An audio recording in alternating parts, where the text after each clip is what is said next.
Our title for today of the privacy platform is Building the Digital Fortress, a toolkit for cyber security. My own personal mission for this afternoon is to try and understand what it is really, cyber security. I read the communication of the European Commission about cyber security, and it ranges from fighting illegal downloading to securing payment systems, all the way up to military attacks on critical infrastructures and everything in between. So it basically covers almost every aspect of our life.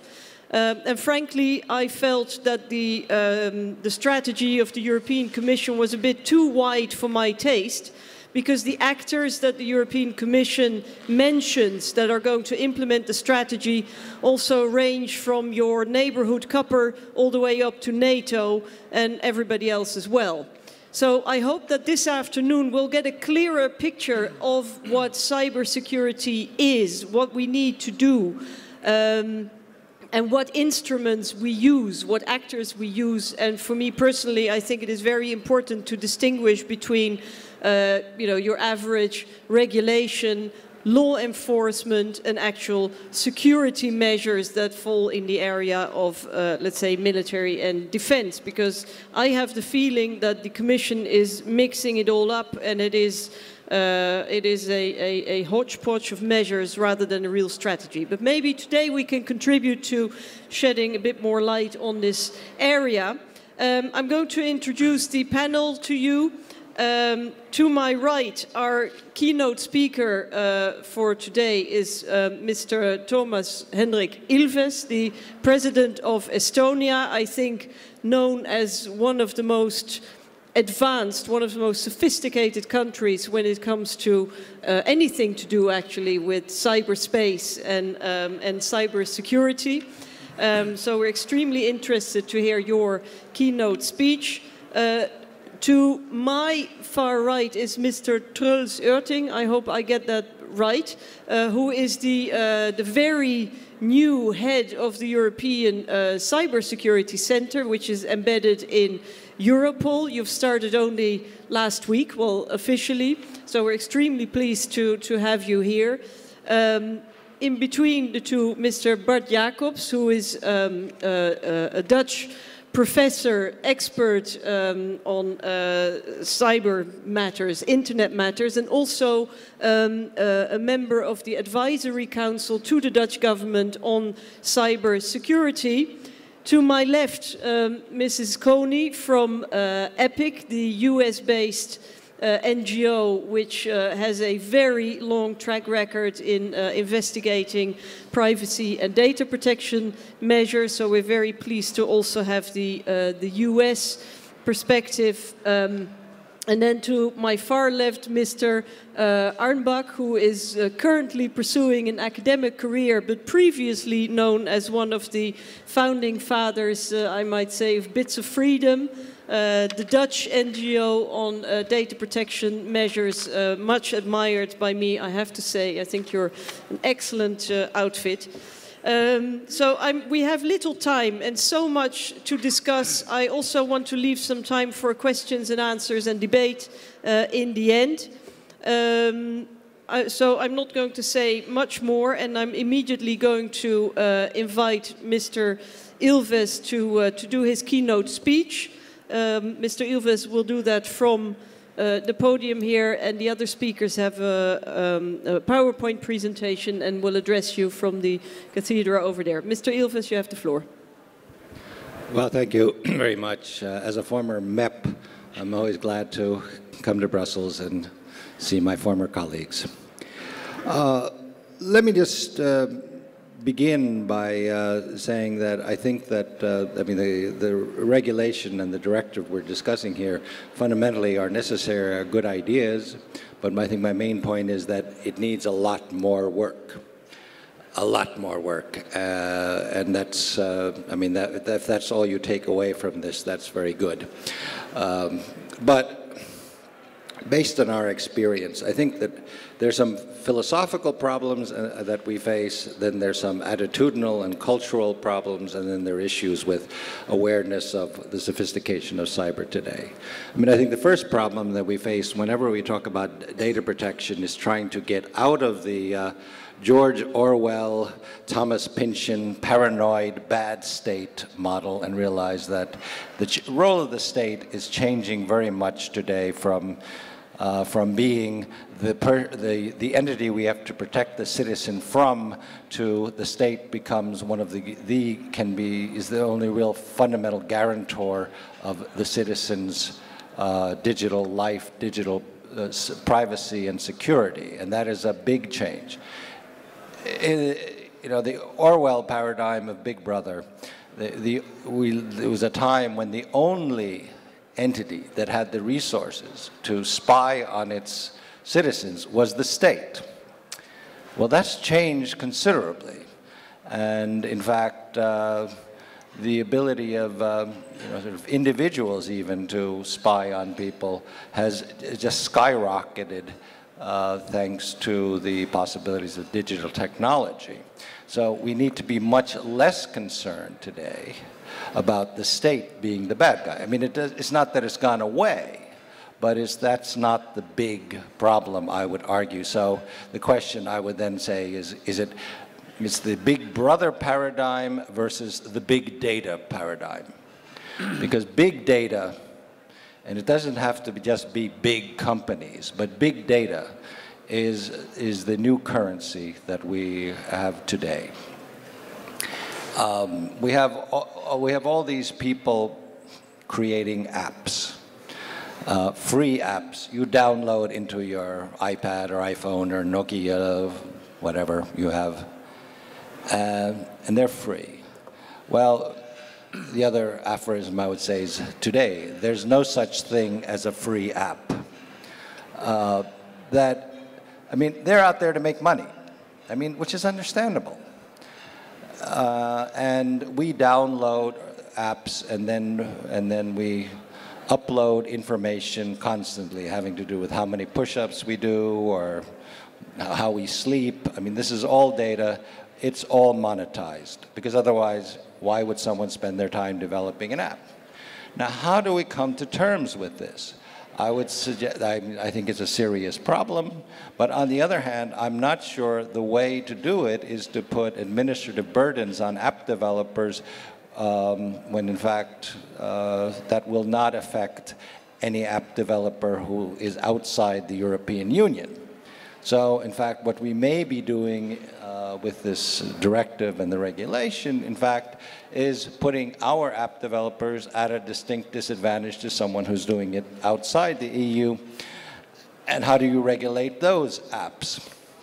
Or what are the administrative burdens that you put on privacy on those people who are outside of the European Union? I mean, then it can lead to, I mean, the first effect would be that app developers in the EU will be at a disadvantage compared to app developers in non-EU countries.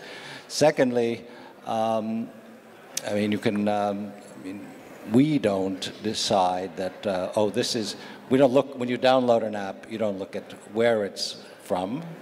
So what's the solution? We decide, okay, no apps from outside the EU, that's not realistic. Just as much of a privacy issue not addressed by this are cookies. And so if you go into a web page, you have everything you look at is, in fact, if you have a cookie there, everything is somewhere on file, and so you end up getting directed ads or because you've been looking at an article somewhere, and what do you do when you're looking at, say, the New York Times? It's not in the EU, and they have a cookie on what articles you look at. So these are the kinds of issues. I don't have an answer for it, but certainly these are far more sophisticated issues than are adequately, in my mind, dealt with the current state of affairs, which is why I would say that we need to Well, just bring in more people who have expertise in this area so that we can, in fact, move ahead and come up with something reasonable. Because as it is, the effect will be to kill certain industries in the EU, but will not in any way benefit the citizen because you just move offshore and then none of the legislation applies. I don't know how to deal with that, but that's a fundamental issue. Big data, I predict, will become the sort of, as I said earlier, the new currency of the future because it is really something that's easily monetizable. Now, we can deal with it at a sort of, when we look at big data, when it comes to big companies, we can address the issue of privacy, you know, Google's and Amazon's and Dropbox, cloud computing operations, though there are some significant issues there as well, because in fact, if it's a US company, the FBI is jurisdiction, and if you're not a US citizen, they can come and look at whatever you have if it's stored on a US company server. Again, these are issues that we need to look at, especially since right now I do have the steering group on cloud computing in Europe. We will end up with some very severe issues. I think that we need to, again, look at when we start developing this directive. There are other issues with this directive that has to do with, that I think have to do with the choice of the instrument. A directive requires considerable more debate. I'm not sure that a regulation that will just be put into effect is what is doing the job right now. And then again, there's some, I think some deeper and fundamental issues that we have to face that are not adequately dealt with in this, in the current state of affairs with this, but more broadly. And that is transparency versus data protection. I think that's a very big issue in Europe. For example, in Northern Europe, we really are big on transparency.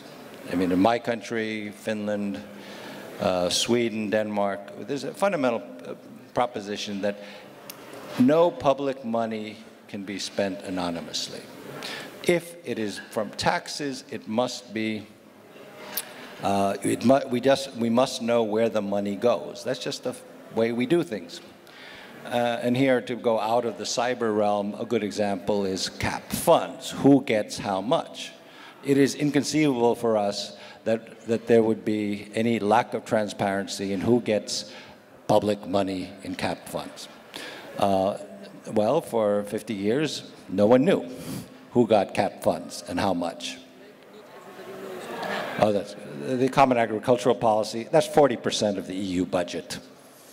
So we don't know, or we didn't know where 40% of the EU budget went, because it goes to individual people. And this was all under the guise of data protection. Well, then the Commission finally got around to realizing this may not be a good idea, and they passed a new directive or regulation that said, okay, we have to know where the money goes. And then a whole bunch of countries took the Commission to court, and they won the court case, and now once again, we don't know where 40% of the budget of the EU, which after all is almost 8 trillion euros over a 7-year period. We don't know where it goes. And this is a philosophical issue. What's more important, data protection or transparency? We tend to believe in transparency in my country and in a number of other countries. Other countries, under the guise, I would say, of data protection, don't want people to know who's getting your taxpayers' money. So, I mean, these are the kinds of things we have to look at fundamentally when we come to directives and regulations such as this, is that data protection is not necessarily a holy grail if it provides a fig leaf for lack of transparency in public expenditures. And I think that's something, again, we have to look at. Other things that I would really hope that we do is that the rate of technological development far exceeds the rate of legislative development. If we look today at how far we have come only in the past 7 or 8 years, it clearly, from things such as basic as Facebook to new architectures of personal security, that whatever was adequate 10 years ago is inadequate today. Whatever is in the current legislation under discussion is barely adequate for how far we are developing. So I think that I would certainly think we need to get much more technical expertise on this, get out of the old model of pure Datenschutz and think about both transparency as well as what is possible with the current state of technology. There are, I mean, one of the fundamental problems we face in all realms, be it in crime, be it in warfare, or in the case of data protection, is that borders have become meaningless. And so, be it, cyber attacks do come almost inevitably across borders, and there's no legislation to deal with that other than the Budapest Convention, which is not ratified by many countries. Cybercrime, by definition, is going to be cross-border because you can't prosecute. They really can't prosecute you too easily if you're across the border, and that's why there are all kinds of, criminals, especially like countries that have not signed the Budapest Convention, so that they can do all kinds of nasty things with your credit cards. And then we come. Okay. Well, anyway, so I mean, these are the kinds of there's a whole range of issues which I think are inadequately dealt with this current legislation, and my request would be to bring in a whole bunch more people with expertise. And also with, and finally, people with governments that have lots of experience with data protection and with IT services, government services, because here again, I won't get into the technical details, but I think some of the architectural solutions to data security that we have developed, for example, in my country, are sort of borderline on whether they fit into this directive, but clearly we do a better job. And so we would like to see these things taken into account.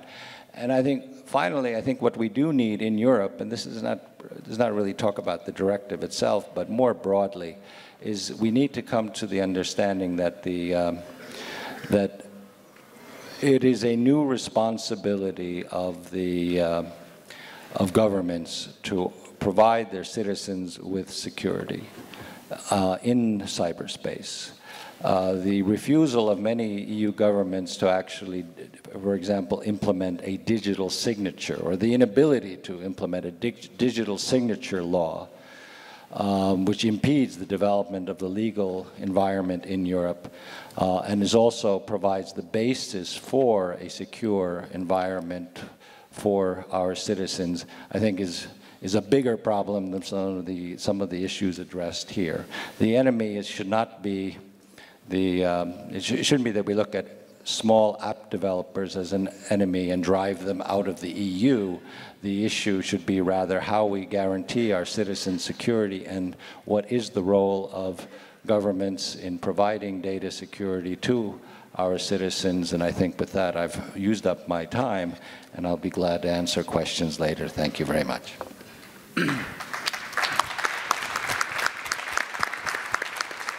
Okay, thank you very much for that kickoff. You've said a couple of things. The one that I'll keep in mind is there's no such thing as a free app. I don't agree with everything you've said, because I may not be paranoid, but I do not have blind trust in my government either. Trust is good, control is better. The one thing I do share very much, though, is the urgent need for transparency. And I would actually trust governments a lot more if they would show a bigger appetite for transparency. Because if I see how EU money is being spent not only on agriculture subsidies, but also on subsidizing research and development of programs designed to monitor every intimate detail of citizens' lives without European citizens knowing about it, and all under the motto of security. And again, I see this in the so-called cybersecurity strategy of the European Commission, where it seems to suggest that every citizen should be visible, because every citizen is a potential threat in cyberspace. I also think when you're talking about cybercrime, and you know, we need to define what that is. What is cybercrime? Isn't cybercrime simply crime in cyberspace? Why should we treat it any differently than crime in the real world? I don't think that the rule of law is out the window simply because crimes are committed on the internet rather than offline. But I'm going to put those questions also to our next speaker, Mr. Oerting. You have the floor. Thank you very much. Thank you very much, first of all, for inviting the European Cybercrime Centre to this very interesting conference. And I'm here now acting as the collective voice of the law enforcement. And I will be firm and direct as always, and I will try to give you also a flavor of what is it actually that we are trying to do, and what is our task and responsibilities in the years to come. We just opened the centre after a communication from the Commission, which was endorsed by the Council last year, and we have started our operation now with approximately between 50 and 60 people in The Hague. We are a part of Europol governance structure, and for those of you who look critically into storing information on people, we are scrutinized heavily by the Joint Supervisory Body, where the Secretariat is on the first row here. And next to him is my data protection officer, who also makes sure that we are not storing anything that is not adequate, proportional, and all the other requirements. And there is no difference about what we store from the crime in cybercrime or in organized crime. And I actually agree a bit with what you said, that a lot of the crime committed in cybercrime can actually be punished by normal law. So I don't think that we need to invent a lot of things.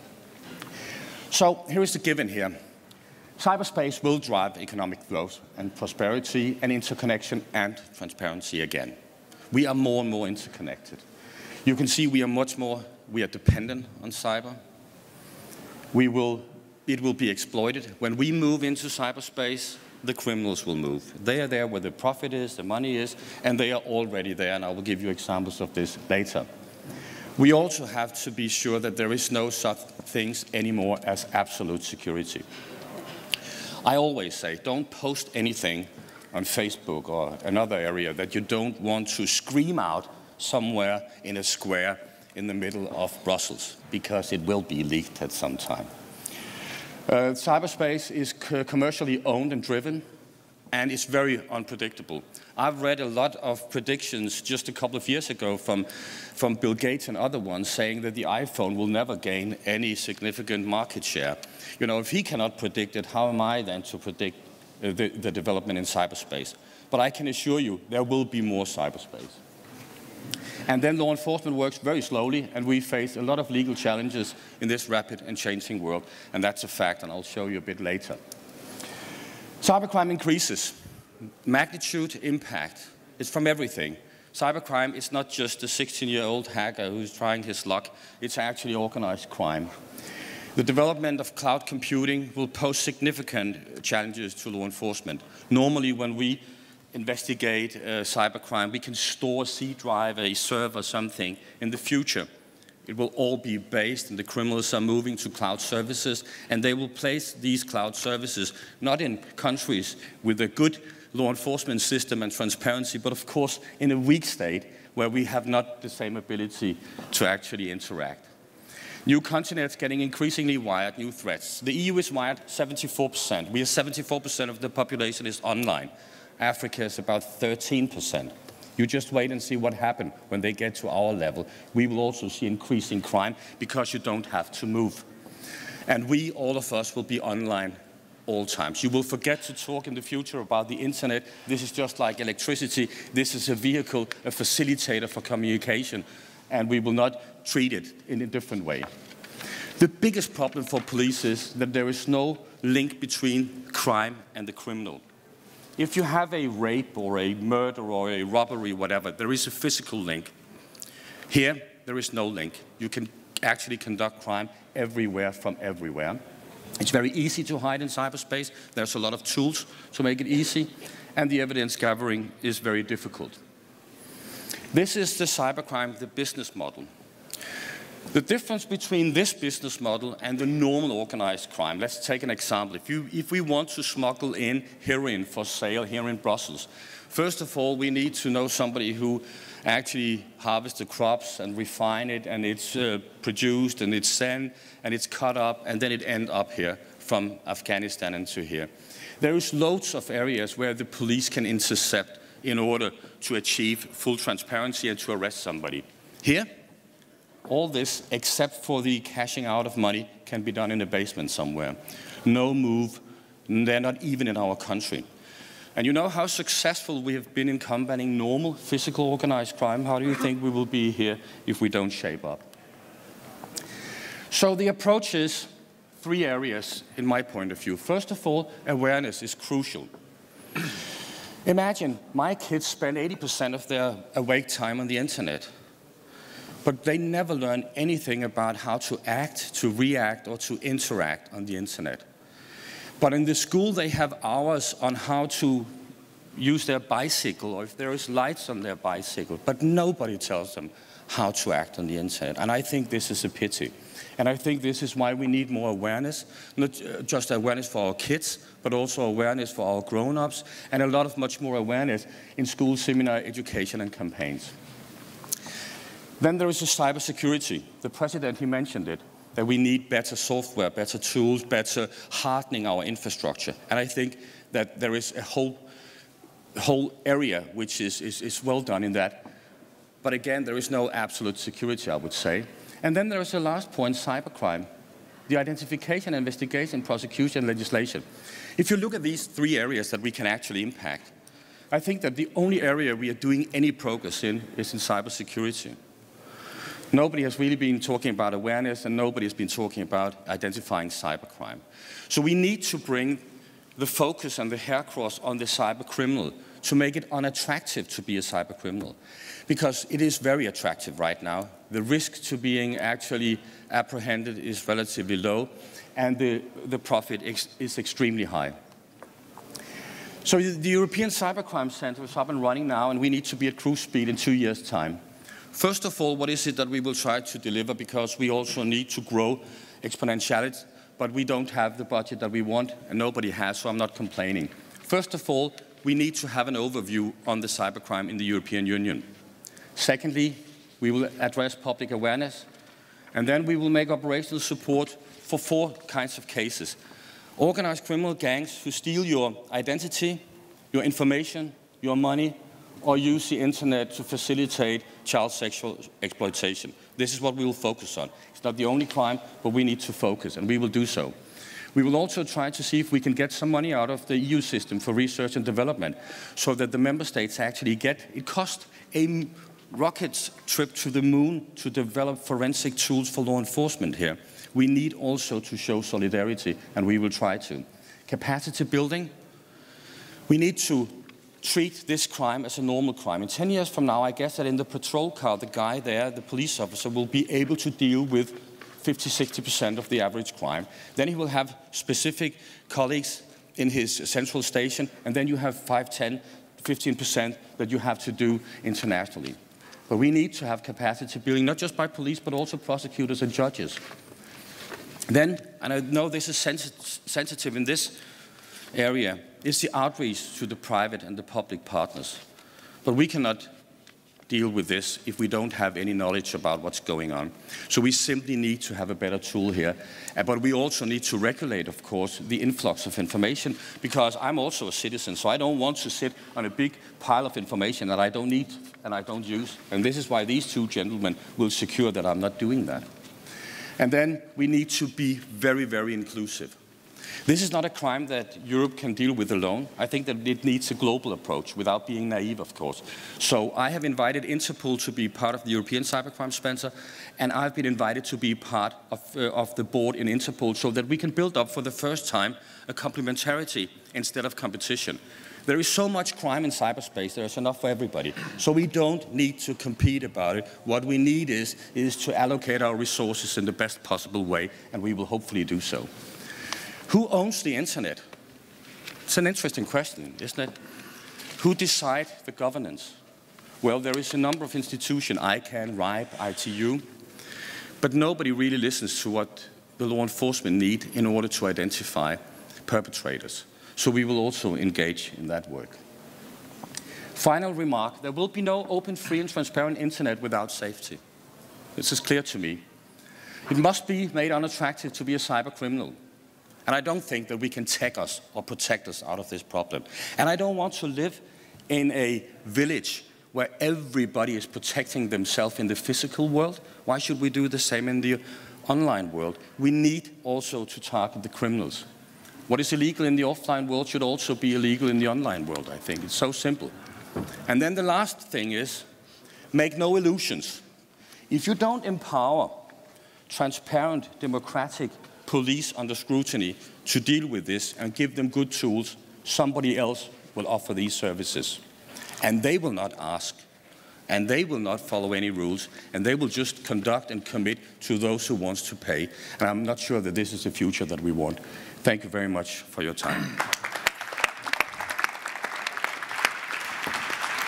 Thank you very much. I'm immediately going to invite Professor Jacobs.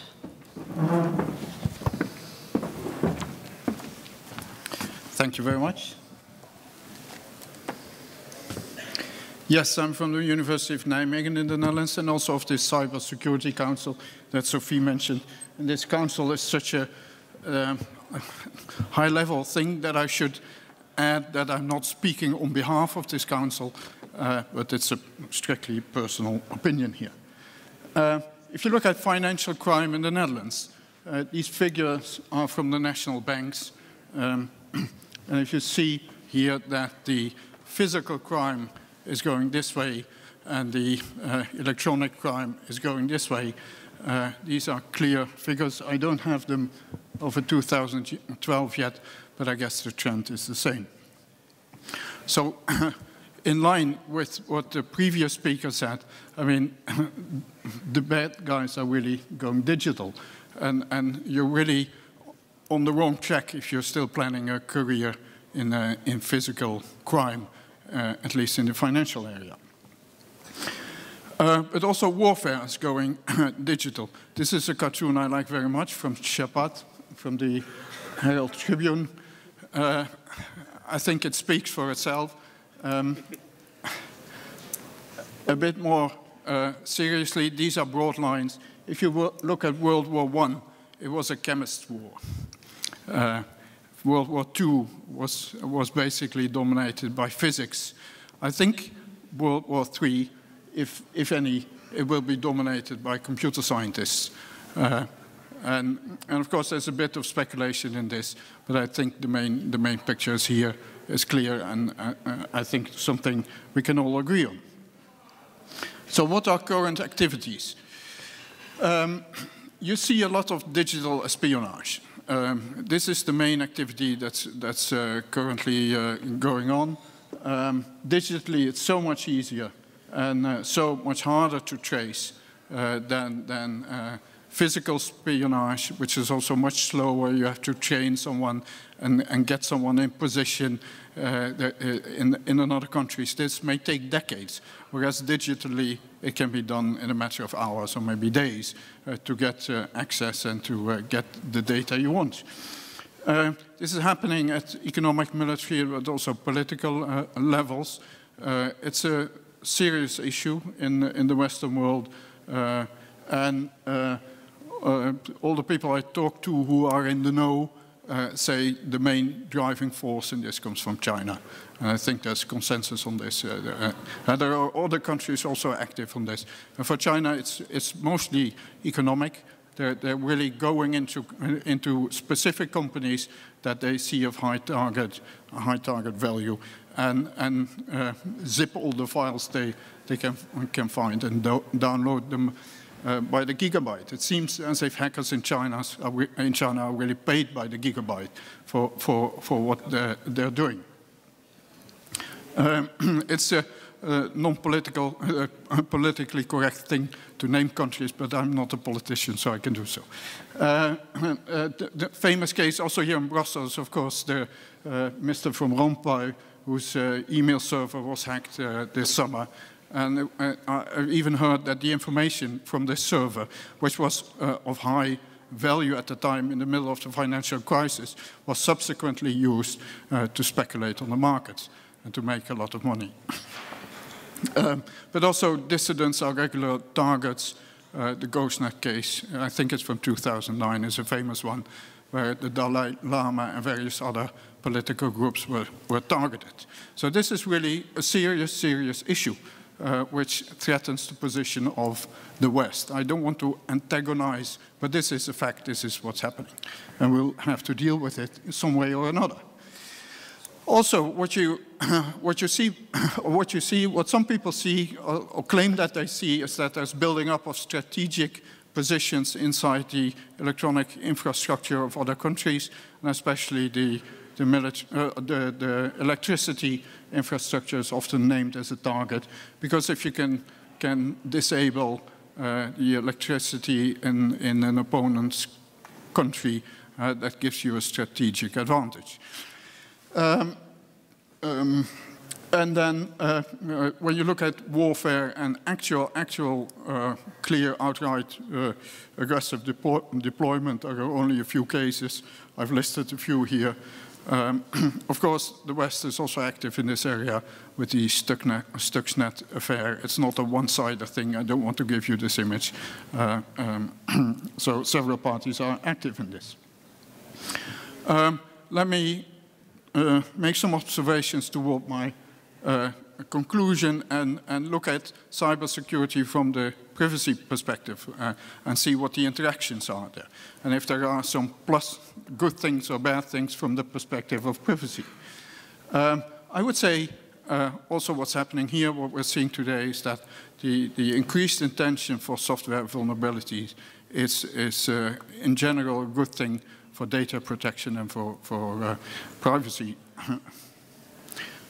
In the Netherlands, there is now a responsible disclosure measure published, which certainly, well, not encourages, but gives hackers a framework, and also academic researchers like ourselves, a framework in which we can more easily publish our results.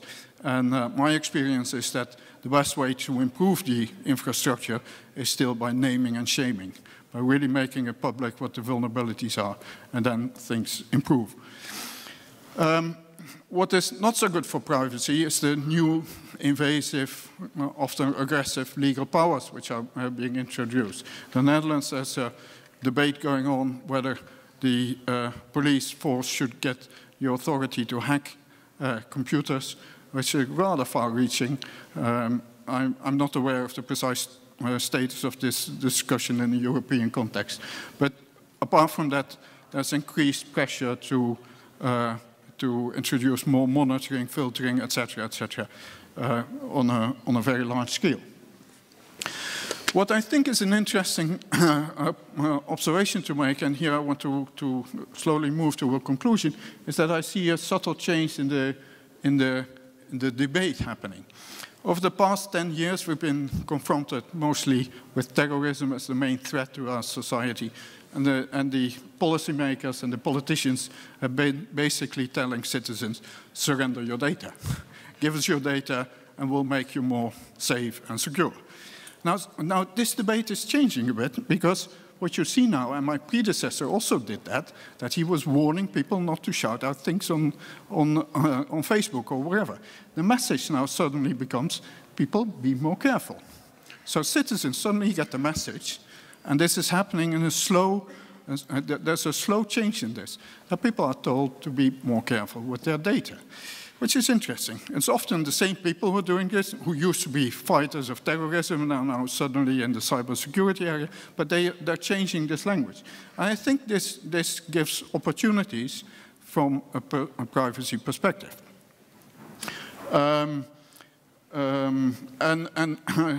What's interesting in this debate is that suddenly people are also, politicians, policymakers, are realizing that all these privacy-sensitive databases that have been built over the years are national assets, which need protection in the light of all the nasty things I've been telling you about earlier.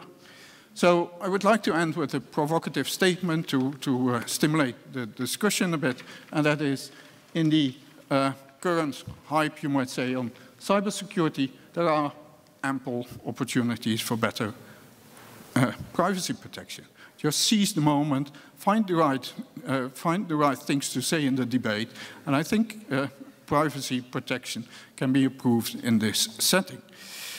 And I don't want to make this an advertisement, but for instance, at the University of Nijmegen, we're doing a larger project on attribute-based authentication, which is a very flexible form of authentication where you don't have to tell who you are, but tell some properties of yourself, and then the transaction can go through. For instance, if you buy liquor, you only have to show that you're over 18 and not who you are. Now, this gives a very flexible mechanism which can improve the ICT infrastructure, but also in a very privacy-friendly way. And it protects you against identity fraud. So I think technology is important, but precisely to protect people. And I think in this line, the President and I can agree on this. Thank you very much. Thank you very much. The one but last speaker, Axel Arnbak, you have the floor.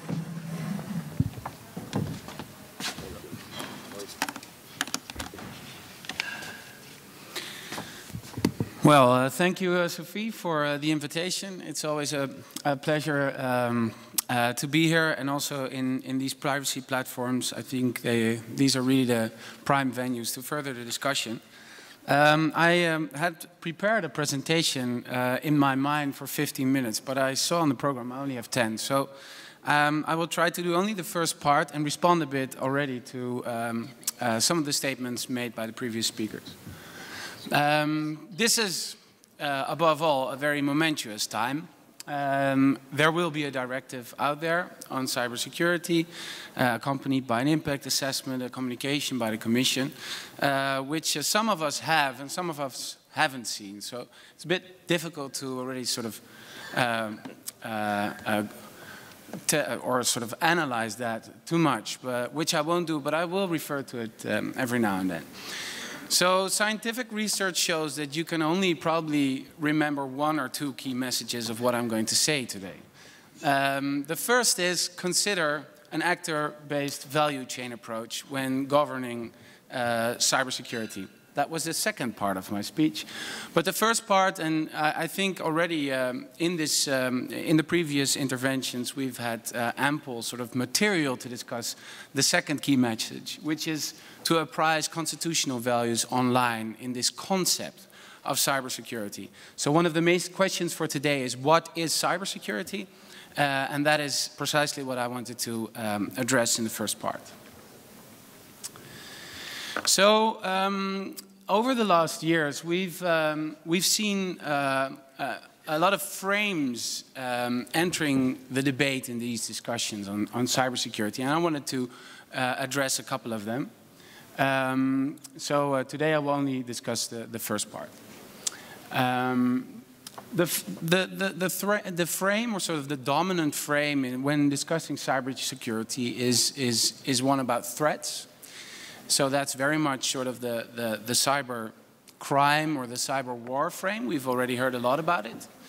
And the other dominant frame that we hear is on public-private partnerships. So that's two frames that I want to address. The cybercrime frame.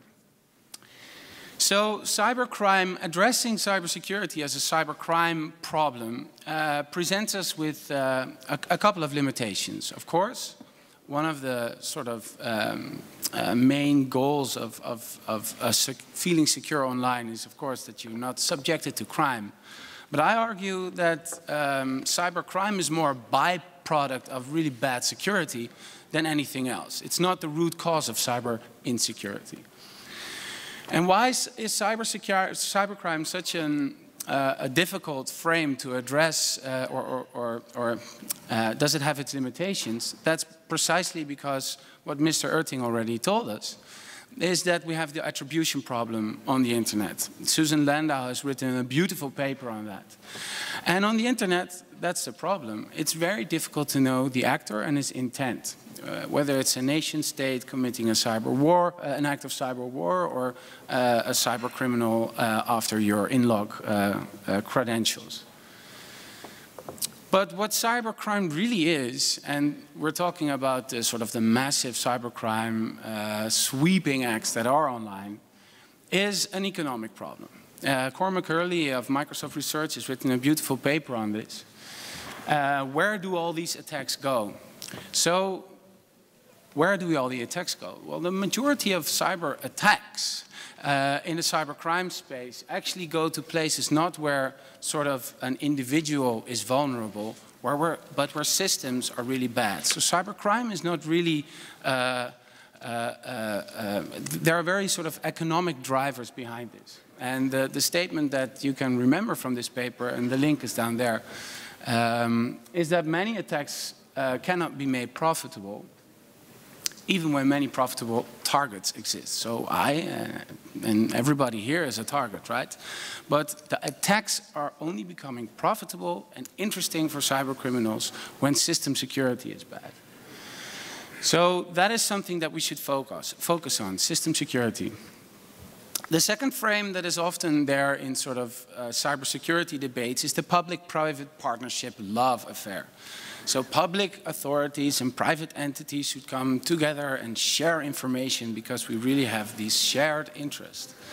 Now, as you all know, and everybody is a stakeholder in this debate, in this hall, every actor has its dark side. I mean, there's the superficial way of we present ourselves, you know, wearing the nice jacket, but behind this is another agenda.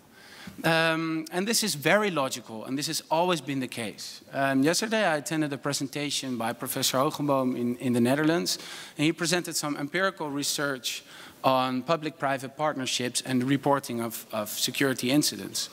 And he said, sort of depending on the context, if you entrust the reporting of security incidents in a public-private partnership framework, only 40 to 85% of incidents go unreported. So while public-private partnerships are, of course, sort of dominant frame of today, it's not very sure that public-private partnerships are actually the most successful way of actually getting these systems secure. The other thing is, of course, where's the end user?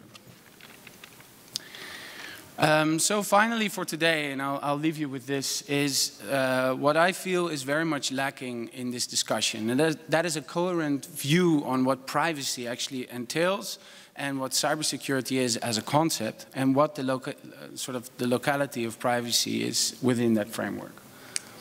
So rooted in information theory, and there's a lot of brilliant work on this, notably also by Luciano Floridi, who is maybe here with us today, or at least he's Friday in a session, is that information security or system security handles about or mediates around availability, confidentiality, and integrity of information and systems.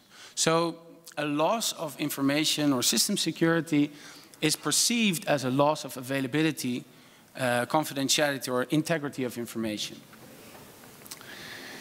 Now, what are the underlying values here? Because there is, of course, a very pragmatic rationale here. A loss of information security can be perceived as an economic rationale.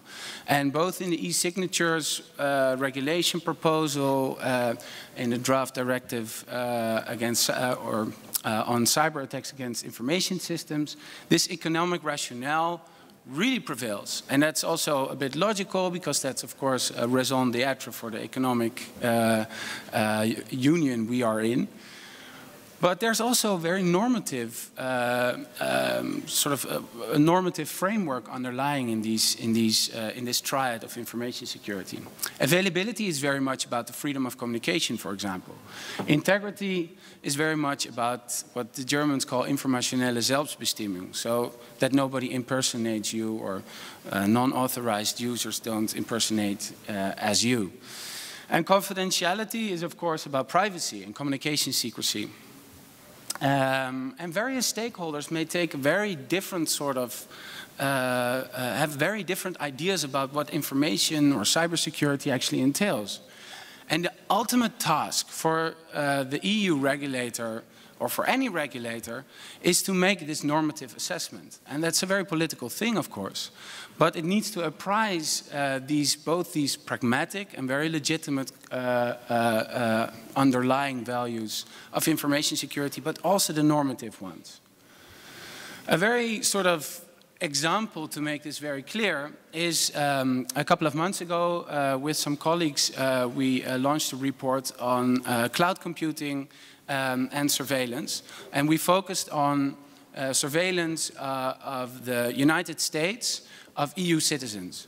Now, the Patriot Act has dominated this discussion, and there has been considerable attention to this.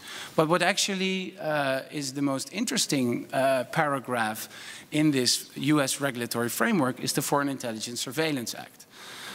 There will be a great panel on this on Friday, hosted by Casper Bowden, who was one of the first in Europe actually to raise this issue and put it on the agenda. But my question is this cloud computing loophole that we are witnessing, is that a cybersecurity problem?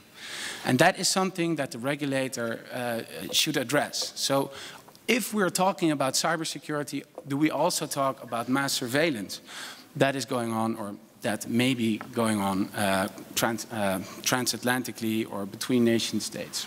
And there's a host of other problems as well, but this was just an example. So I'll leave you with that thought. With the thought that the statement of the President of Estonia, that the state is the ultimate guarantor of your online freedoms. Now, the fundamental right to communication secrecy and privacy were, of course, rooted in the idea that the state is not. I mean, the state may have a positive obligation, of course, but fundamental rights are there to protect citizens against a range of actors. So conceptually, it will be a challenge for us, and I think that is the very most urgent challenge of today, is to think of what is cybersecurity and how do we balance these very pragmatic and normative claims that are part of this concept. I thank you, and I'm very much open for debate. And if anyone is interested in the actor-based value chain approach, which I think is a very informative way for regulating all these problems that are surrounding cybersecurity, I will be here for the next coming days. Thank you very much. Thank you very much. I think you touched upon a couple of important aspects. I'm very happy you mentioned FISA, the Foreign Intelligence Surveillance Act, that indeed we've been trying to get onto the agenda for many years now. You also mentioned the draft Cybersecurity Directive, which will be proposed by the European Commission, or has been proposed. I don't know what the status is, but what struck me is that it is very much a law enforcement document, and something in some parts of that directive are actually moving into more the security area, but the legal basis chosen by the European Commission is internal market, is harmonizing national systems for commercial purposes. So again, that's a demonstration of how they mix up all the different elements, commercial objectives, protecting people against, regular day-to-day petty crime, but also to military-style foreign attacks. And it's all mixed into a single directive, and I don't think it's going to work, because I think what we need to distinguish is between the different kinds of acts, as we distinguish today between law enforcement and, let's say, law at times of war. We should distinguish in the same way, even if it's in cyberspace. The fact that it's in a different space doesn't change the principle. Okay, having said that, I'm going to invite our last speaker of today, Mrs. Coney. You have the floor. Thank you. First, I want to thank Sophie for putting together such a very interesting panel for a topic of discussion. I appreciate all of the things that have been said about vulnerability of software and networks. When it comes down to something like crime, typically the past dealt with better locks. not locking everybody up in their homes after dark to cut down on crime. So I think we need to think in terms of those models as we move forward in looking in cyberspace and how do we deal with criminal behavior, potential threats of every description, some of which we probably are unaware of because we're not in some of the discussions that are taking place, some of them because people aren't aware of them because they hadn't thought of them yet. So I'm going to start off the first slide with how the U.S. thinks about cybersecurity, which is probably influencing a lot about what Europeans are thinking about cybersecurity. But how you think about something will direct your actions about how you address it. Now, the citizen, consumer, advocacy groups, those who engaged in a lot of freedom of expression, they're great. They're happy with it. And occasionally might, as far as consumers, engage in shopping. And this year was the first year, I think last year was the first year that more sales were made online than actually made in physical space for the holiday season. So the fact that people are finding ways to enjoy online activity is very important. That means more and more people are online. But when you think about how law enforcement thinks of cyberspace, they see it as a big crime scene happening. It's hard to manage, and the resources aren't there. We have others who might think of it as being undefinable, whether some of the issues are, which is the cloud mass on your right of the screen, and are still trying to determine what the problems are. Some of them might think of it as a place of either current conflict or future conflicts. And we often in the U.S. started to hear over the last few years terms like cyber warfare and cyber terrorism, which didn't bode well for the advocacy community as far as our perspectives were that those words were buzzwords for let us do whatever we need to do and don't ask us questions. The policy struggle over the last at least 18 months, visible policy struggle inside Washington is over whether a civilian agency would be in control over cybersecurity or whether a national defense agency would be in charge of cybersecurity.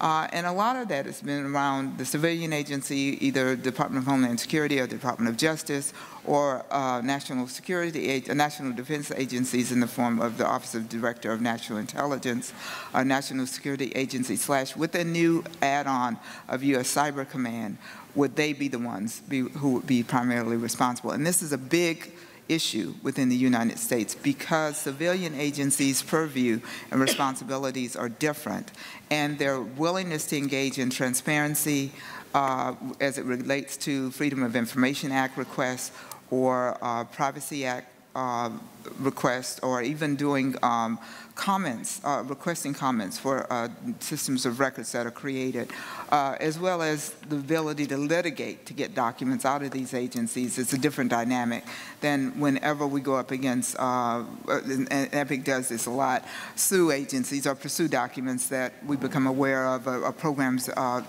pursue documents on programs we become aware of. How this is all worked out in the long run has not always been the easiest route, but we are persistent in pursuing those records. But we note that every time they're not going to automatically turn over the data. If it's a defense agency, they're going to resist turning over any records at all.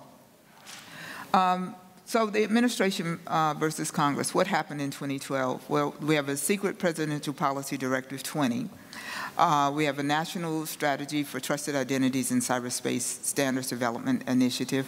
We had a couple of other reports that were published by the White House on consumer privacy protection online, but primarily focusing on cybersecurity. Those are the two primary things that happened. What did not happen was the Electronic Communication Privacy Act reform. We didn't get cybersecurity legislation, and consumer online data protection were also absent from what should have happened and could have happened but didn't. EPIC's views on cybersecurity and privacy. We look at, I'm going to talk about transparency from the perspective of some of the cases that we've pursued. EPIC versus NSA on cybersecurity authority. We basically were looking at the NSA presidential direct is guided under Presidential Directive 54. these directives are secret. They're not made public. We're pursuing that directive so we can get an idea of exactly what the agency is engaged in. What we understand is that they were directed to be able to get broad access to data in federal government, throughout the federal government. Now, the federal government agencies, of civilian and non-civilian agencies, each fall under the requirements of the Federal Privacy Act, which basically intended to control what government agencies could share, create due process, create obligations for protecting data and using data only for the purpose of a collection. But if that data all of a sudden is going to be sucked up into a database or some data analysis process, then all of the privacy protections under the Privacy Act would literally just go away. So we needed to see that directive to understand exactly how the agency was being directed to act. Of course, the resistance on delivering that directive is pretty steep, so we're continuing to litigate the agency in acquiring those records. The other one was the EPIC versus the Office of Director of National Intelligence. This one looked at seeking documents related to the collection and integration of detailed personal information. This is also looking at all levels of government. We've seen the development of something called fusion centers domestically, which seeks to get local and state law enforcement agencies to act as a source of data collection, analysis, and delivering information through the use of memorandums of agreement or understanding with federal government agencies. They also target pulling in private sector entities into these fusion centers. So we still see a trend toward removing any barriers to data that may exist in order to merge that data or use that data in ways to surveil, analyze, understand threats, or potentially identify people, or a number of things could be going on. And we've seen some things as it comes to watch lists, et cetera, that make us want to know a lot more about programs like that. Of course, EPIC versus DHS was looking at defense contractor monitoring of social networks. We found some very interesting things around social networks, the types of keywords and phrases that were being looked at, even looking at times when people may have made negative comments about the agency, which shouldn't have had any relevance whatsoever in what they were doing. But we continue to pursue documents in that regard. And then the last one we looked at is EPIC versus CIA, and I think this has the most relevance with the new presidential policy directive that came out. Now, the CIA was working with the New York Police Department in basically providing them with some input and training on how to do surveillance in New York City as law enforcement officers, which their IG, or Inspector General, looked into what they had been doing after it was reported in the press and determined that the CIA person who was working with New York Police Department had not violated any of the rules of the agency, which is kind of problematic. When you look at what we looked at, several drafts. There were a couple of drafts of the presidential directive that came out. The one that, the thing that I want to note that we know about fusion centers and these relationships that are developing, 75% of law enforcement agencies within the United States have 24 fewer officers. And the amount of resources that are coming from federal government agencies into local and state governments to support things like fusion centers, or maybe some of the things that are being proposed in the final draft of the presidential policy directive, which we have not seen, begs for more transparency, not just at the federal level, but at the local and state level as well. Now, one thing they did do is define, within this directive that we've seen, they do use some statutes like 42 U.S.C. section 5195 CE, which talks about defining what critical infrastructure was. And it says any physical or virtual resource so vital to the U.S. that the incapacity or destruction of such system and asset would have a debilitating impact on security, national security or economic security, and their public health, and that would be the basis for them to act, which means that that list can grow. It can be smaller, it can be larger. It's not enumerated here. There are lists on the website for the Department of Homeland Security where we can see what they determine to be critical infrastructure. This directive goes into great detail about pointing out existing law and also how to use existing law to rationalize some of the programs that they will be pursuing. Our effort is to protect the privacy of individuals by making sure that the laws that are in place are enforced. It's the Freedom of Information Act, the Federal Privacy Act. Those laws have got to apply regardless in order to make sure that the protections are in place to assure that citizen rights are respected. Thank you.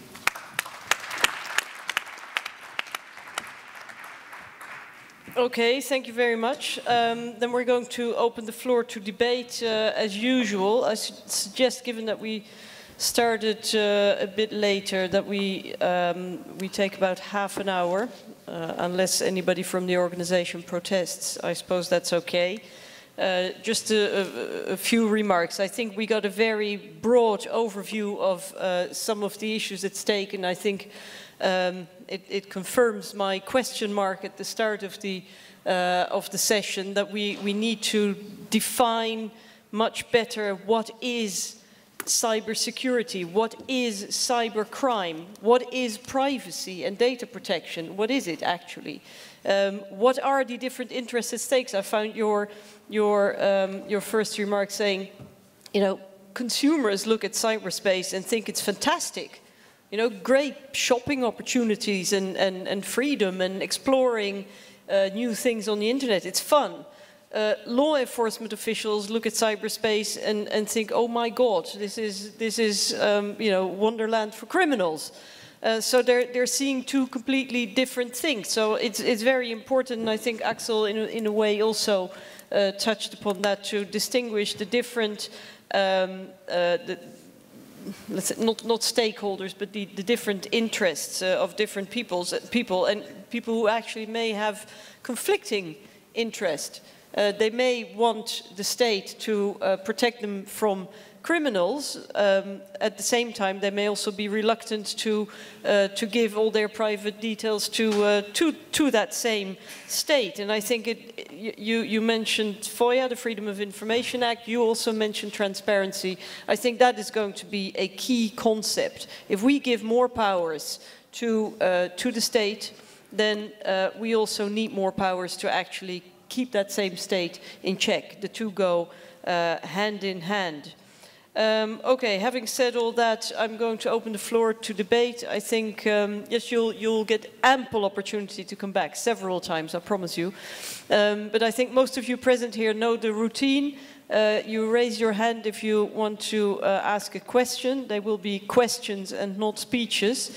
You'll get about 1 minute, and you'll introduce yourself and the organization that you may be representing. I already saw one hand here to my left.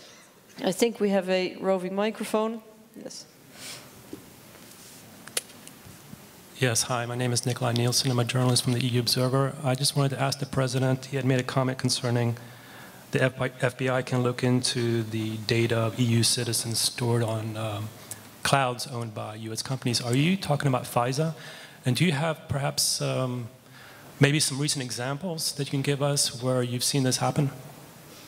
I don't have examples. And the legal basis is that if you're not an American citizen, then you don't need a court order to look at something. So if you're on, say, Mac, I mean, if you use the iCloud server, I mean, the whole sort of range of services there, if you're an American citizen, you need to get a court order to go look into what you have there.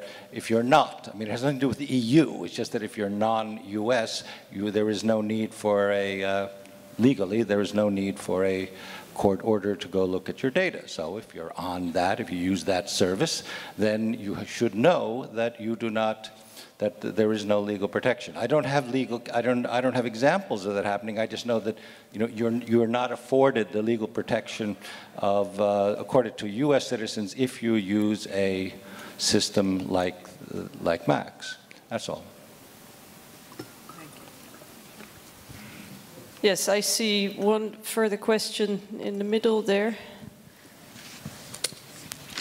Richard Allen at Facebook, just following up from that question. Certainly our understanding when we're thinking about where to put data servers is that pretty much every country has a comparable regime to the regime in the United States for accessing data.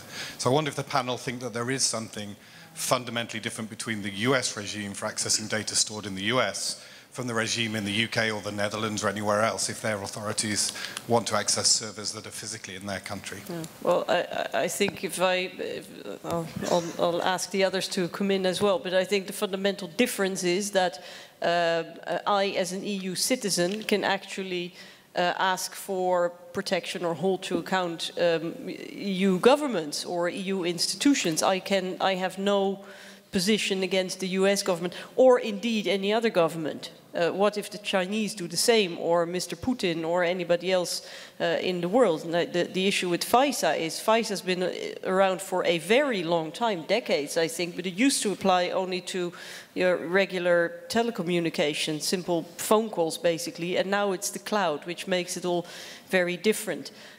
So for the time being, as an EU citizen, you get protection and you have control over the governing bodies within the EU. But obviously we need to go to global solutions. I wanted to add that there's a huge issue with individuals not having control of their information. Having information in a cloud or a third party having control over information. There's a Fourth Amendment right that if it's in your house, then there's due process, a guarantee of due process, that a warrant has to be obtained, etc.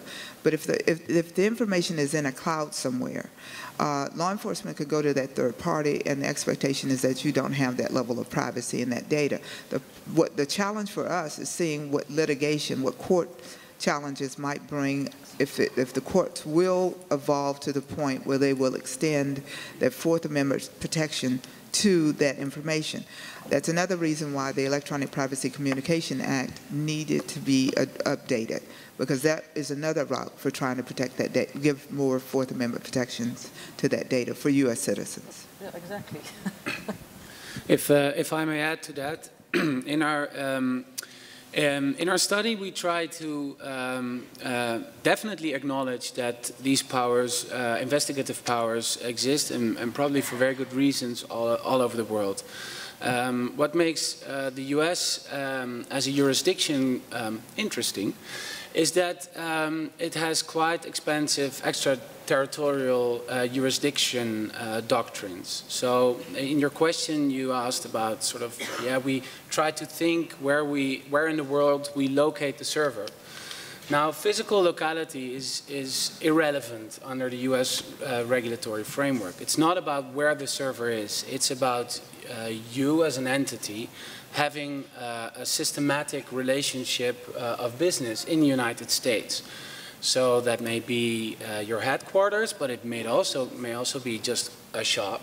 It may also be that you offer services. The thing is that the court rulings that actually determine the interpretation of that doctrine are made in the Foreign Intelligence Surveillance Court. Now, the court rulings of that court are secret.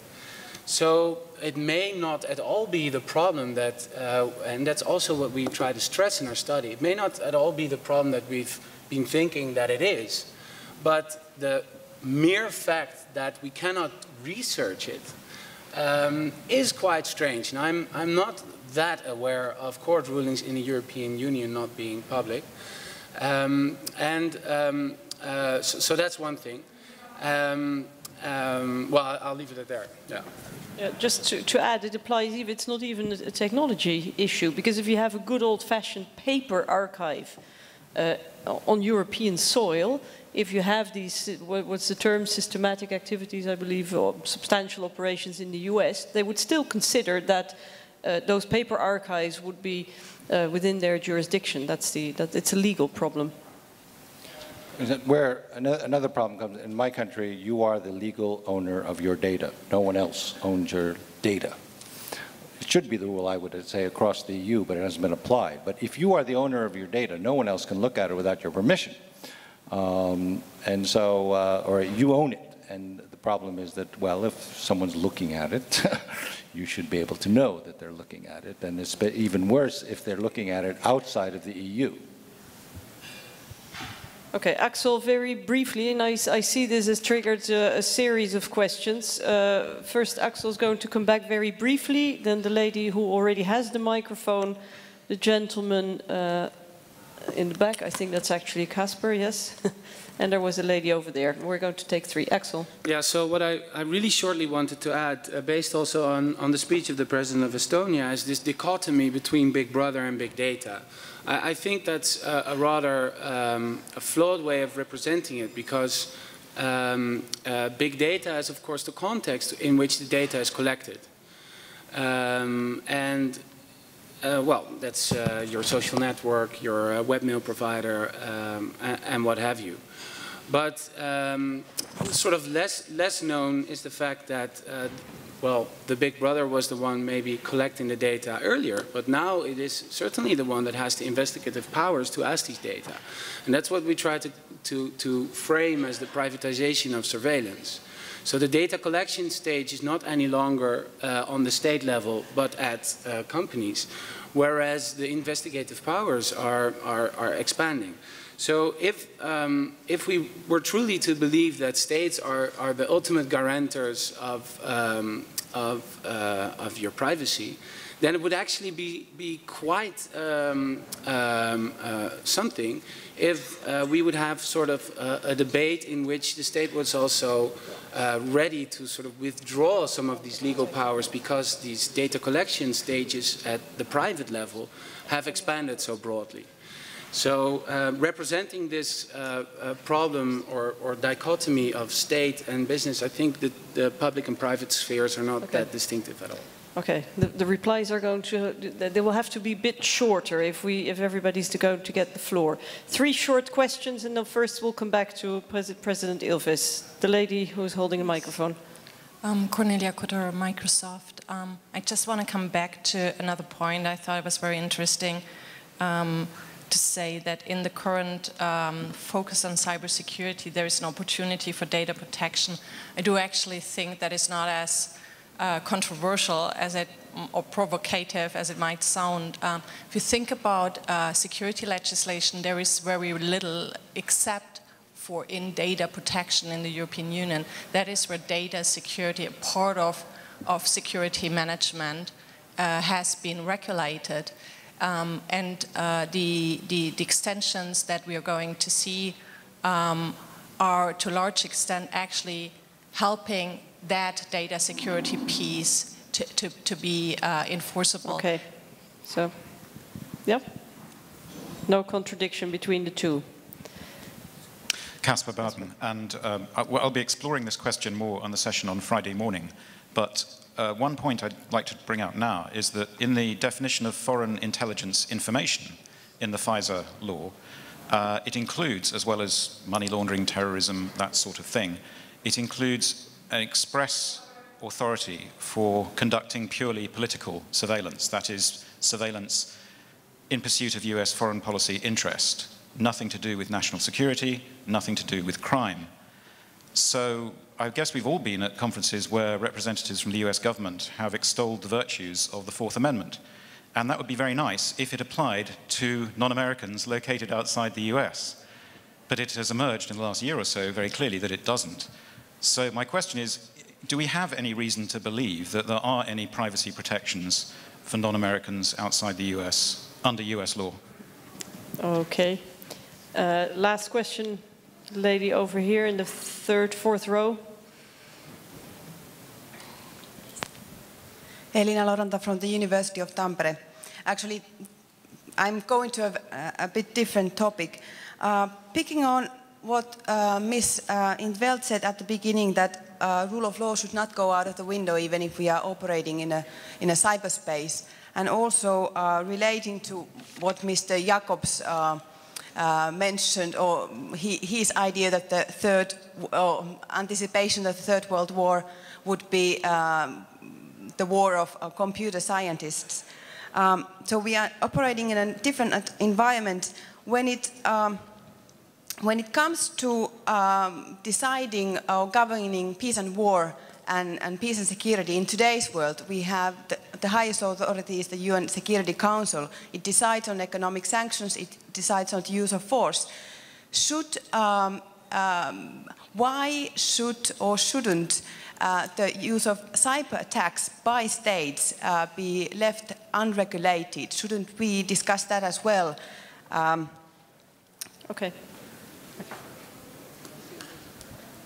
Let me just go back to one thing. I knew that would be the most provocative thing I would say, is that the state is the ultimate guarantor of security. But, as I said, the big brother paradigm, which is dominant in our thinking, is completely understandable, especially given all of the abuses in the past. The problem and the issue why the state has their role to play is that we observe complete and utter market failure in cases of personal security when it is not guaranteed by something bigger. Market failure. If you go and you think that a CVC code, 3-digit CVC code on the back of your master charge card is giving you security to go online, you're really mistaken. Now, obviously, we have fears of the government. The government is inherently bad. Nonetheless, on the same CIA issue that we had up there on authentication and integrity and so forth, the real issue is who authenticates identity. And this is getting philosophical, but the real issue is you want to know that who is writing to you is the person who is writing to you. You want to know that no one is using your identity to do things that you don't want to happen with your identity. And the question is, obviously, the government is evil, bad, nasty, and devious. On the other hand, who is going to step in and provide and solve that market failure? Now, the government or the state is responsible for building your highways. I mean, that's part of the job of government, is to build highways. It is part of the government to provide police services. We don't want private security agencies doing it. We want police to do it. We don't want private roads. We want public roads. Who is the person, who is the entity that we can trust to provide authentication of your identity? Do we want to privatize that or not?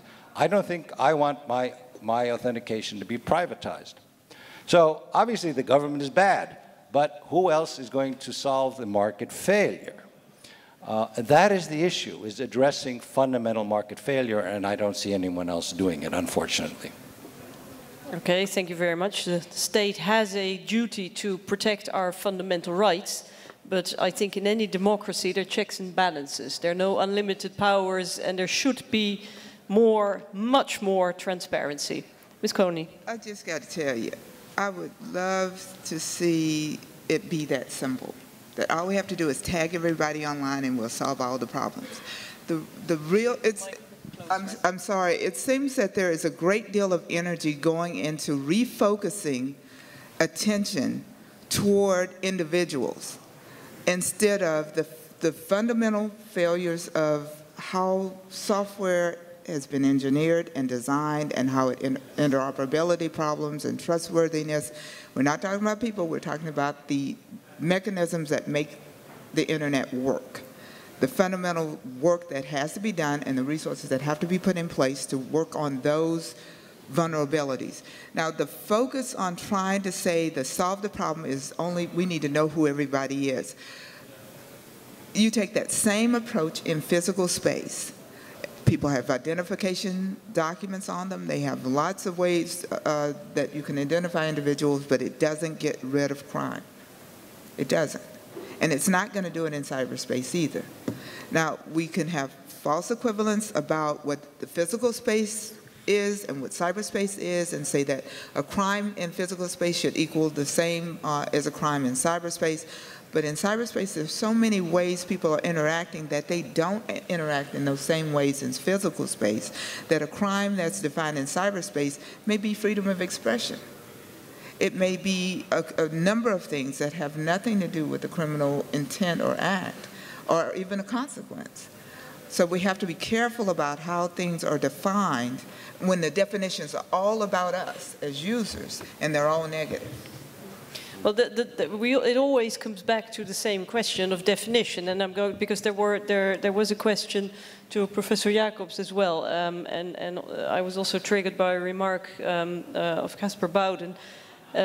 Who defines? I mean, if everybody theoretically has access to the cloud, who defines what a crime is? Because we all live, or we're supposed to live, under the rule of law. But if a third country where I have no voting rights, I have no control over the government agencies of that country. But if they define, whatever action I take as a crime, how can I defend myself? Who defines what a crime is? And how do we exercise democratic scrutiny over the process of defining what that crime is? If those data are accessible for all, then how do we protect ourselves against abuse? Professor Jacobs, you want to come in first? Yeah, no, I think it's a fundamental issue, but it's more, in the end, more a legal issue. Maybe we have to use a distinction like you have in the US or a bit less in Germany between federal laws and state laws, that you move this distinction to a global level where you have global laws and laws of specific countries. Of course, this is a very idealistic view, which will take decades and decades. But in the end, I think this is the only way forward in a global economy with global networks. Mr. Oerting? No, I think that my comments now is more focused on that in the physical world, if I try to investigate a crime, I have the ability to check names, and as my American colleague said, DNA, there could be CCTVs, there is a lot of possibilities, and we actually are quite good in solving homicides and other things because we have this. And I don't think we are afraid that we have this in the physical world, but as soon as you put yourself behind a computer, everything should be anonymous. And I think this is wrong. The perception here is wrong because you will face so much crime, and if we need to attribute the perpetrator to the crime, we need some tools to do so. And I think that you should grant those to the state, which then could be scrutinized. That Infeld can then, we could implement more scrutiny systems to scrutinize what I get and what I'm allowed to have based on the level of the crime. But this is actually the only way forward, I would say. And if we just look at academic discussions about that everything we are doing on the net is freedom of speech, I think that we are simply going in the wrong direction. We also need to look into the safety. For instance, we discussed previously that people who are getting their identity stolen and they are getting accused for doing awful things, how can they actually clear their name? If I download something on your computer and then tip off the police, you are a pedophile, what tool do we have then to clear? It's not just committing crime, it's also to be a victim of crime. And I think here we need tools in order to empower the police under democratic scrutiny and don't get lost in a debate about, freedom of speech. It's also important, but it's not the only thing. I wanted to add that it's not... Can I briefly react to that? I think this is very much a black and white picture. It's definitely not the case that if you go online, you're completely anonymous, because if that were the case, the whole issue of behavioral targeting and all these advertisement companies wouldn't be there. I mean, we're to a large extent traceable online, and I would want to argue even more than in the physical world. I wanted to add that it's not an all or nothing proposition, that you have complete anonymity or you have complete identity.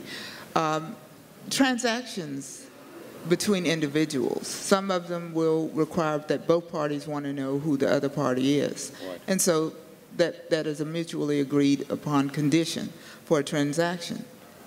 And there are circumstances by the nature of the internet, that will identify individuals. But the question is, do you have due process that will lead to the investigation that will uncover the identity of the individual? Because let's face it, if you get online, the nearest on-ramp, and if your IP information is a part of your communication, and each packet of information goes out, it has a source address and a destination address, you can figure out a lot of information. Computing forensics technology, understanding that better by local and state and federal law enforcement officials, once you exercise the due process conditions that are afforded through law, will make a lot of this less murky in the long run. But I think the discussion right now is so much focused on turning the cyberspace or that virtual environment into a replication of the physical environment that we're bypassing a lot of the discussion and debate that is very necessary to elevate our general understanding as community and our new definition of what society will be because of the interjection of this new communication means that erases borders, can remove a lot of the barriers of language and culture that once existed. We've seen incidents over the last decade with the Iranian revolution following the election where there was an international reaction of independent actors going after systems in Iran without any control of their government being able to intervene or stop what was going on, and the Iranian government thinking or going after countries saying, why don't you stop this? You're attacking us. Our governments weren't attacking them. The citizens were, and we had no control over that. So the mutual understanding of this new environment, I think, is going to take a while, but I think the resources are there if we use them. I'm sorry, the resources are there if we can pull them together and use them appropriately, but not assume that individuals conducting themselves in a particular way are engaged in some unlawful behavior, while at the same time having the investigative resources backed up by due process and the rule of law to govern or restrain the power of the state, because that's all the laws are about, is restraining the power of the state, not to overrun the ability of individuals to conduct themselves within democracies in a lawful way. Okay, I see another hand raised here. Many. Okay, 1 minute each. The gentleman in the front here first. Then there was one in the middle in the back. And two more. Hello, Peter Michal, as Troels said, Secretary of the Joint Supervisory Board of Europol. I'm getting a little bit more worried if I combine things which was said here. You're more traceable on the internet because you leave the traces. It's global, there should be due process. But if you're more traceable and crime is getting global, it means there are far more actors involved in solving the crime. We have a draft directive stating with whom we may cooperate in the area of law enforcement, binding it to strict conditions. So at a certain moment, if you want to attack cybercrime and if you want to protect your liberty in the internet, there will be a clash with data protection provisions as we are busy discussing them now. Mm-hmm. Yeah, it's also a matter of scale, essentially. There's a gentleman, you have a microphone, okay?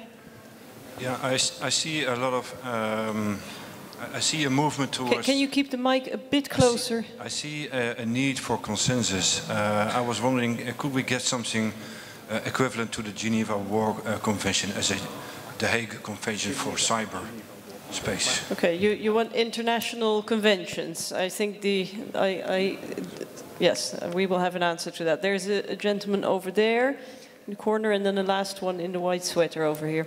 Very briefly, I just wanted to add to what President Ilves was saying. It's not only the state that can issue national identity cards and identities in cyberspace. You can use federated identity, as the UK government is doing right now. They've gone away from a model of national identity, government-issued identity, towards using private sector authentication. And actually, for many transactions online, if you're not involving the state as a party, you absolutely don't need state credentials. There are all sorts of other technologies you can use to do person-to-person and person-to-business authentication. Yes, I had the experience. I recently joined a gym and they wanted my fingerprint, and I decided that for once I would not go berserk over privacy. but it didn't accept my fingerprint anyway, so I'm clear. Last question over here. My name is Rafael Portocarrero. I'm a journalist for Smart Media at Nieuwsblad. A question for Mr. Oerting. The EU Commission wants to impose more obligations on the private sector. From all this discussion, to me it's still not clear where you draw the line between crime and, say, cybersecurity war.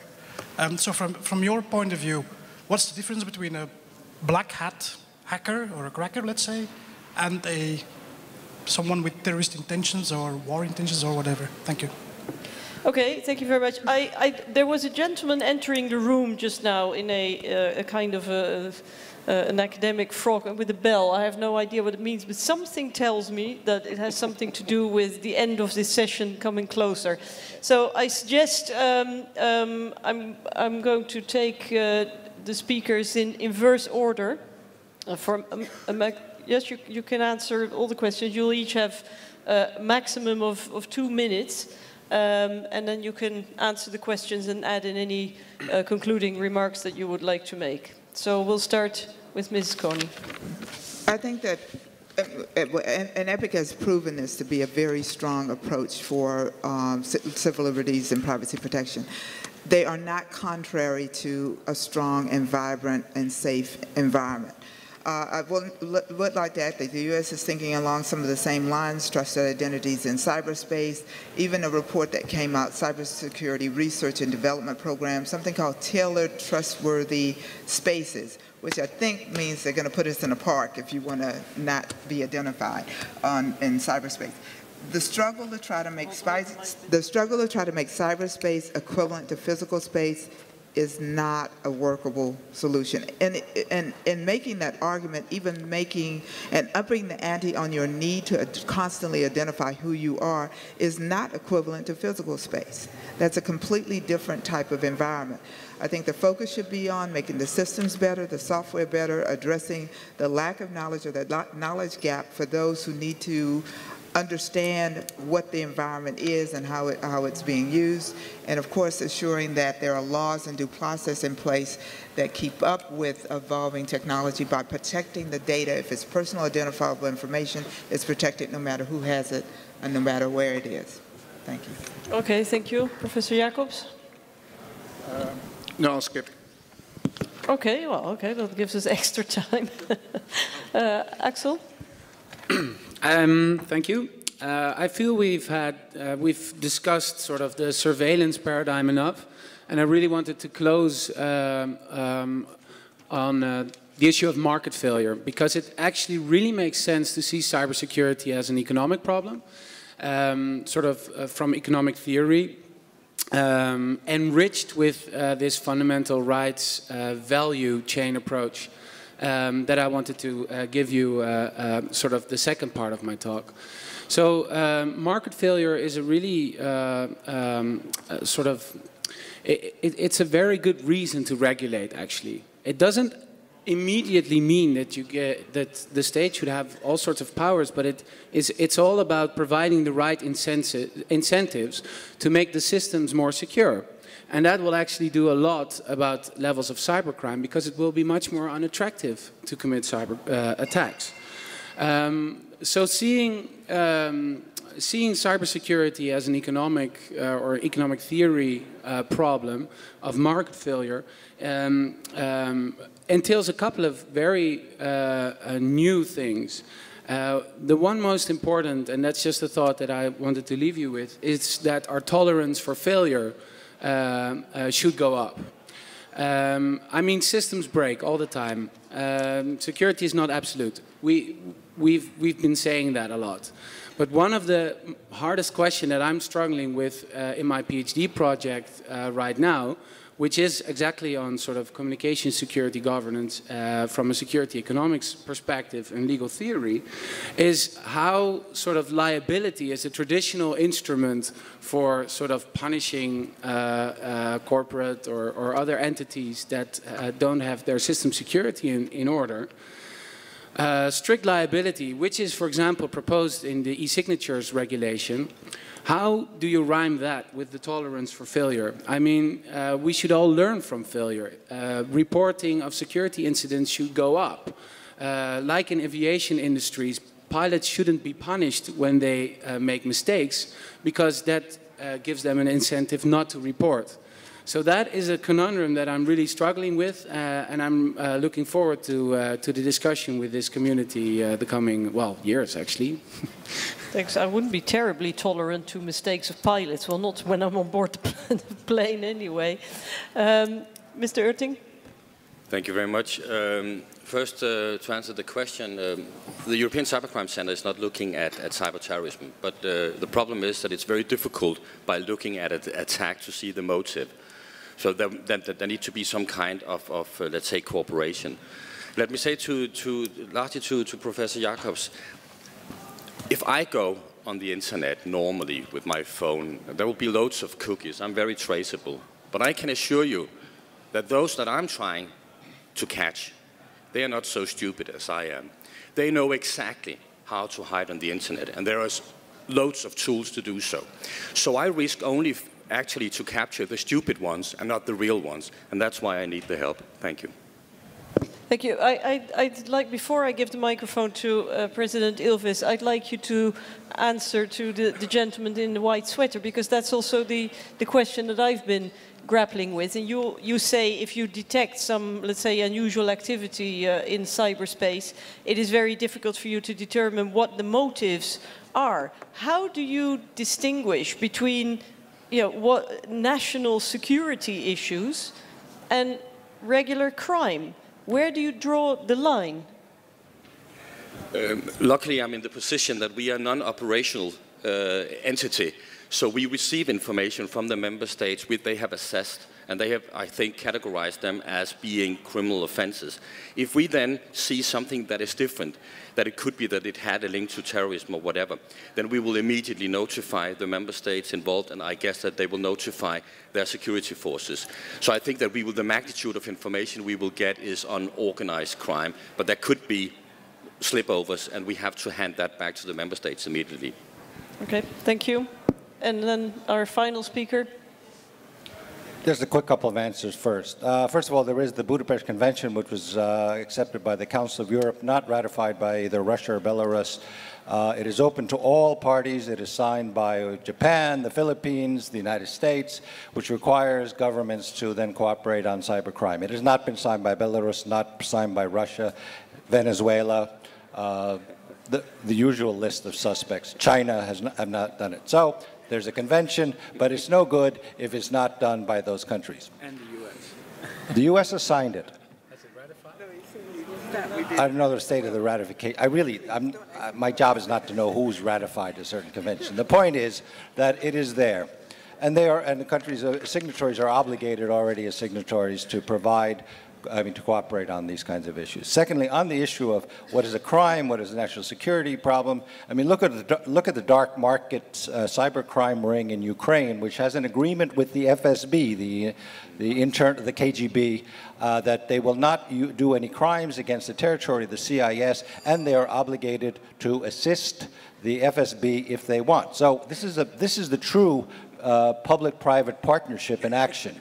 The public-private public-private partnership today is not between, Ericsson working with the Swedes. It